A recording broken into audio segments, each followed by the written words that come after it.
धीरेन्द्र शास्त्री जब से बिहार में कथा करने गए हैं तब से ही विपक्ष यानी कि बिहार की प्रमुख विपक्षी पार्टी आरजेडी बहुत परेशान है और धीरेन्द्र शास्त्री पर तरह तरह के आरोप लगाए जा रहे हैं, तरह तरह के उन पर हमला कर रहे हैं। धीरेन्द्र शास्त्री के बचाव में अब सत्तारूढ़ भारतीय जनता पार्टी और जेडीयू ने भी आरजेडी पर हमले तेज कर दिए हैं और धीरेन्द्र शास्त्री भी अब खुलकर अपने विरोधियों को ललकार रहे हैं और हिंदू राष्ट्र का हुंकार बिहार से भर रहे हैं। धीरेन्द्र शास्त्री ने तो यहाँ तक कह दिया है कि हिंदू राष्ट्र की हुंकार अब बिहार से ही शुरू होगी। ये पूरा मामला क्या है, इस वीडियो में हम आप इसी पर बात करेंगे। आपसे थोड़ा सा निवेदन है कि आप चैनल को सब्सक्राइब कर बेल आइकन प्रेस करें, वीडियो को लाइक एवं शेयर कर हमारी मदद भी करें।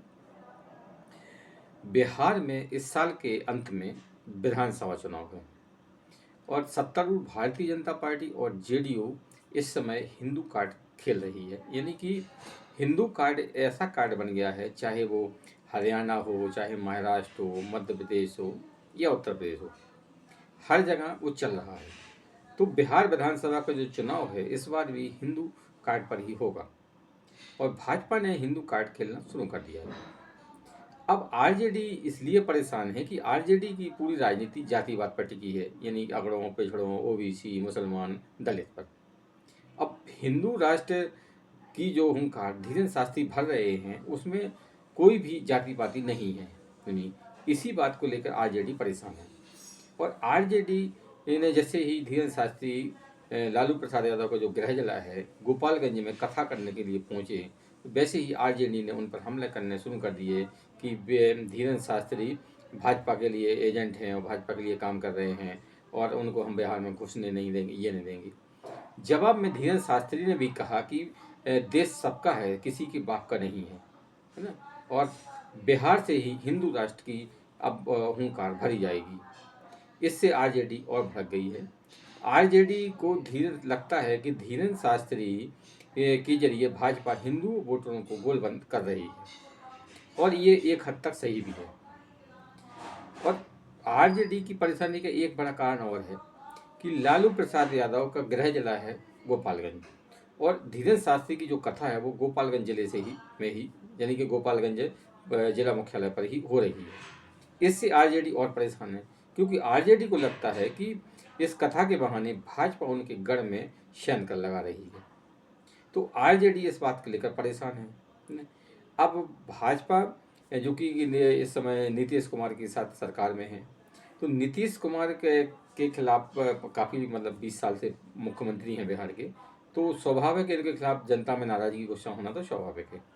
तो भाजपा इस नाराजगी और गुस्से को खत्म करने के लिए जेडीयू और भाजपा ने मिलकर हिंदू कार्ड चलना शुरू कर दिया है।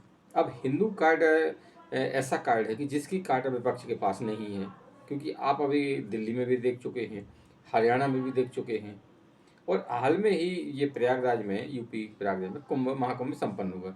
इस महाकुंभ में बड़ी करोड़ों की तादाद में सनातनी आए। उन सनातियों में ना तो कोई ये भेद था कि कोई सवर्ण है, कोई पिछड़ा है, कोई वो भी दलित है, यानी कि सनातन को मानने वाले सिर्फ सनातनी है।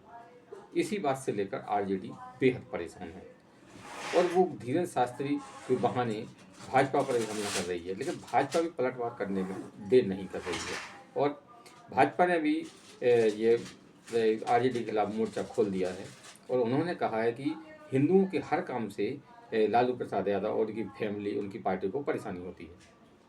तो भाजपा और ये आपके आरजेडी के बीच में धीरेन्द्र शास्त्री को लेकर ठन गई है और धीरेन्द्र शास्त्री भी अब आरजेडी पर खुलकर हमला बोल रहे हैं। वे सीधे सीधे कह रहे हैं कि सिर्फ किसी भी पार्टी या से उनका संबंध नहीं है, दल से उनका संबंध नहीं है, वे तो सिर्फ सनातनी हैं और सनातनी होने के नाते वे कथा करने आए हैं।